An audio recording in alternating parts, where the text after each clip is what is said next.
MSTV est de retour à Montluçon pour la deuxième manche de division 1 masculine ainsi que la division 2 féminine. Deux compétitions et deux finalités différentes. Pour les hommes, ne pas finir dans les 4 derniers, synonyme de descente en D2. Pour les filles, finir aux 2 premières places, ce qui validerait une promotion en D1. Et au dernier jour de compétition, dès la première rencontre, la tension est palpable dans la piscine puisque le perdant du match Neuilly-Nantes est d'ores et déjà condamné à la D2. Et c'est Neuilly qui s'incline au terme d'une mort subite 3-2. On a fait des erreurs de concentration qui font qu'on ne fait pas les bonnes passes, qu'on perd le contrôle du palais, qu'on ne protège pas. Et ils nous mettent un but à 1 minute de la fin et là nous on est 7. Ouais, on est 7, on est fatigué, on prend la mort subite, c'est la première fois qu'on en joue une en réalité. Et là on prend un but 10 secondes après la mort subite et franchement c'est très décevant. Et c'est vraiment très décevant parce que ce match-là on devait le gagner. C'est pas normal qu'on le perde. Je pense que on fait des erreurs de concentration sur tout ce week-end-là qu'on ne fait pas habituellement.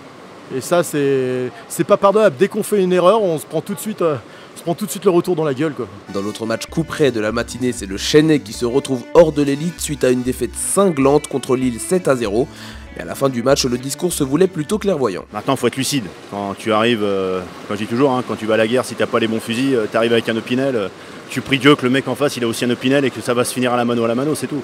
Là, les mecs étaient beaucoup plus véloces, plus intelligents dans le jeu. On a essayé de construire des choses le long des murs, fixer un petit peu, rouvrir un petit peu plein centre pour essayer de déplacer un peu les lignes. Bon, les mecs étaient beaucoup plus véloces, donc bon,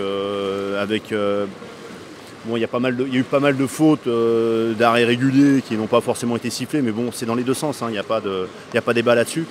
C'est simplement, voilà, une équipe moindre chez nous, cette année, à construire ou à reconstruire. Dans ces championnats de France, un point de règlement spécial est appliqué, la possibilité d'incorporer des joueurs étrangers à son équipe tout en étant limité à 2 par club. Un point de règlement qui divise d'ailleurs, c'est pourquoi MSTV a cherché à en savoir un petit peu plus. Alors, quel est l'avis des joueurs sur cette règle? Moi ça me dérange pas, c'est comme il y a des Français qui vont faire des championnats, je sais pas, en Hollande, en Belgique, en Nouvelle-Zélande, en Australie, en Afrique du Sud, voilà. C'est un sport ouvert et c'est bien. Ouais, c'est sûr c'est une question compliquée. Après, si on voit dans d'autres sports, le fait d'intégrer des étrangers dans une ligue, ça hausse nécessairement le niveau de jeu et c'est super appréciable. Et si on veut que le hockey il se démocratise et que le niveau de la D1 vraiment il augmente, pour en faire la D1 française, ça sera vraiment la compétition internationale où les étrangers voudront vous jouer en club. Il faut nécessairement que des étrangers puissent venir jouer. Moi, je pars du principe que non, parce que c'est le championnat de France. Donc je trouve que c'est dommage qu'il y ait des étrangers qui viennent. Donc voilà. Après, c'est chacun son avis, mais je sais pas, qu'est-ce que t'en penses?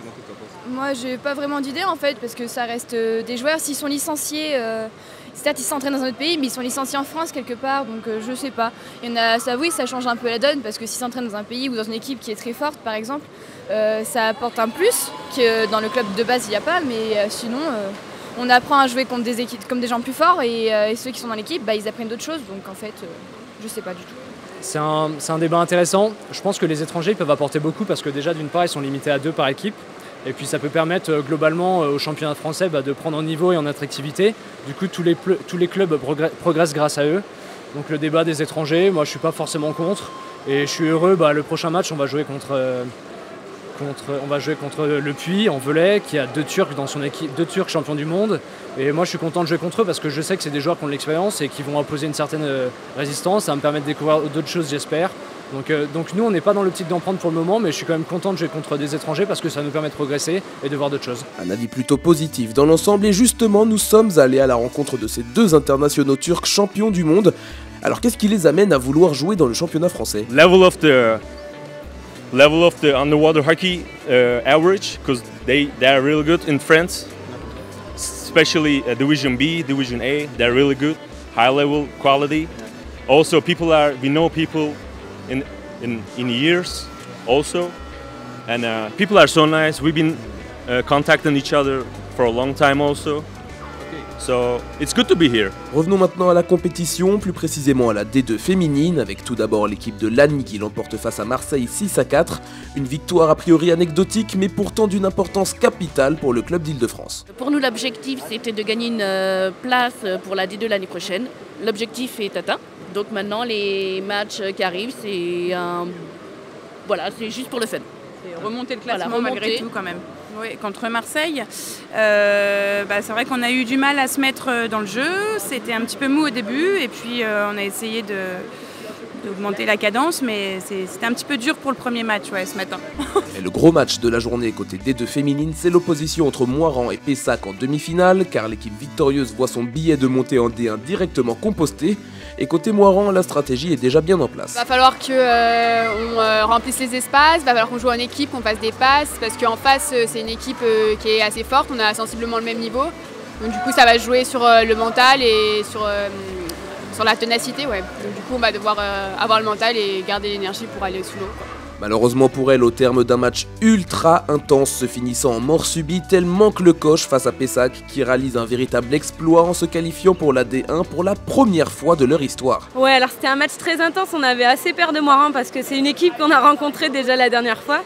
Et on menait 2-0, elles sont remontées à 2-2 et à la fin du temps on a été obligé de partir en mort subite pour mettre un terme à ce match-là. Qu'est-ce qui fait la différence justement sur un match aussi serré pour l'accession en D1 comme ça ? Je pense qu'il y a beaucoup le mental qui joue. Et après, à mon avis, là, la différence a été très faible. Elles auraient très bien pu marquer le but. Là, ça se joue à rien, ça se joue à une belle passe, une action personnelle, une action qui devient collective. Mais ça se joue à pas grand-chose, surtout quand on est sur des équipes très serrées comme ça et qui ont à peu près le même jeu. Qui c'est les plus bonnes? C'est nous! Cependant, elles ne feront pas le poids en finale face à Hyères qui, en véritable rouleau compresseur, regagne sa place en D1 grâce à une victoire 10-2. En fait, on a vachement écarté le jeu et vu qu'on est en fin de compétition, tout le monde est fatigué. Mais nous, vu que c'est notre jeu et que comme c'est nous qui écartons le jeu, c'est beaucoup plus simple pour nous parce que nous, on fait en passe et elles sont obligées de subir notre jeu. Elles subissaient en fait notre jeu. Ça serait top de reprendre un peu ce titre qu'elles avaient gardé et qu'elles ont perdu en novembre. Mais après, je pense qu'on va surtout essayer de prendre plaisir et de nager en équipe comme on fait en ce moment. De l'autre côté de la piscine, la finale masculine a opposé le Puy-en-Velay face à Diderot 12 et c'est le club parisien qui rafle la première place sur le score de 2-1 au terme d'un match très tendu qui va lui aussi en mort subite. C'était assez tendu, sur la fin on a eu la prison qui nous a un peu avantagé donc on s'est retrouvé à 5 contre 4. Mais c'était très tendu tout le match et content de gagner ce match.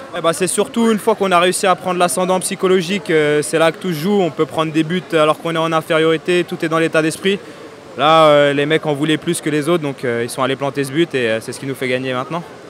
Donc on est content. Ouais. C'est donc là-dessus que cette manche 2 des championnats de France s'achève, non sans une grande intensité. Si jamais vous voulez connaître l'épilogue de la division 1, que ce soit en masculin ou féminin, rendez-vous en mai prochain.